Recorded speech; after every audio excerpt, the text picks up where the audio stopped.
ဝမ်အင်းနဲ့မင်းရွေးတို့ဟာတစ်ချိန်တည်းမှာပဲကလေးမွေးဖွားကြပါတယ်။ဒါပေမဲ့သူတို့နှစ်ယောက်ရရှိတဲ့ဂရုစိုက်မှုကတော့ကောင်းကင်နဲ့မြေကြီးလိုကွာခြားလှပါတယ်။ဝမ်အင်းကတော့ဧကရစ်မင်းမြတ်ကိုယ်တိုင်ဘေးနားကနေတပဝါမခွာစောင့်ရှောက်ပေးပြီးနန်းတွင်သမားတော်ကြီးတွေတားခွားဆရာမတွေနဲ့စီစီကားကားရှိနေခဲ့ပါတယ်။တခြားတစ်ဖက်မှာတော့အဆောင်ကျင်းထဲရောက်နေတဲ့မင်းရွေးခမတားခွားဆရာမတယောက်တောင်မရှိဘဲအလွန်ဆိုးရွားတဲ့အခြေအနေမှာအစေခံမလေးနဲ့အတူဒုက္ခရောက်နေခဲ့ရပါတယ်။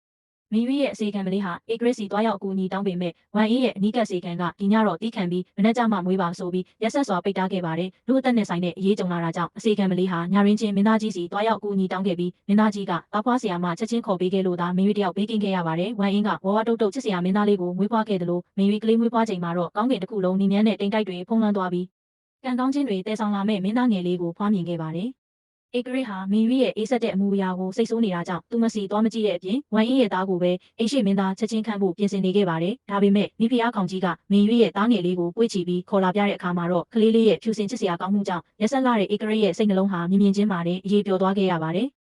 မိမိသားရဲ့အိမ်ရှိမင်းသားနေရာကိုစိုးရိမ်လာတဲ့ဝမ်အင်းဟာအကွက်ဆင်ပါတော့တယ်။အဲ့ဒီညကတားဖွားဆရာမကိုမင်းသားကြီးကခေါ်ပေးခဲ့တာကိုအတုံးချပြီးမင်းရွေးနဲ့မင်းသားကြီးတို့အပေါ်ဧကရစ်တန်တရားဝင်အောင်ကောလာဟာလဝင်ခဲ့ပါတယ်။ဒါပေမဲ့ဧကရစ်ကစုံစမ်းစစ်ဆေးလိုက်တဲ့အခါအဲ့ဒီတားဖွားဆရာမဟာဝမ်အင်းရဲ့မောင်ရင်းကိုယ်တိုင်စီစဉ်ပေးခဲ့တာဖြစ်နေပြီးသူမရဲ့အစီအကံကမိမဆိုးတွေကိုလက်ထိုးထားတဲ့ဖြစ်မှန်ပါပေါ်သွားပါတော့တယ်။အမှုပေါ်သွားတဲ့အခါဝမ်အင်းဟာမိမိကိုယ်ကိုကာကွယ်ဖို့အတွက်အနီးကပ်အစီကံမလေးကိုအပြစ်ပုံချပြီးတွန်းထုတ်ခဲ့တာကြောင့်အစီကံမလေးဟာနေရာတင်မဲ့ရိုက်ခံရပြီးတေဆုံးသွားခဲ့ပါတယ်။သူတစ်ပါးကိုဒုက္ခပေးဖို့ကြံစီရင်မိမိကိုယ်ကိုတင်မဲ့ဧကရစ်ရဲ့ညှို့ညင်မှုကိုခံလိုက်ရပြီးမောင်ဖြစ်သူရဲ့တတိပေးမှုကိုလည်းခံခဲ့ရပါတယ်။နောက်ဆုံးမှာတော့ဝမ်အင်းဟာသူမရဲ့အတတ်ပညာတွေနဲ့ဧကရစ်ရဲ့ခွင့်လွှတ်မှုကိုပြန်လည်ရယူနိုင်ခဲ့ပေမဲ့တကယ်တော့ဧကရစ်ကသူမကိုချစ်လွန်းလို့မဟုတ်ပဲမင်းရွေးကိုမခံချင်စိတ်နဲ့စိတ်ဆိုးပြီးအတုံးချ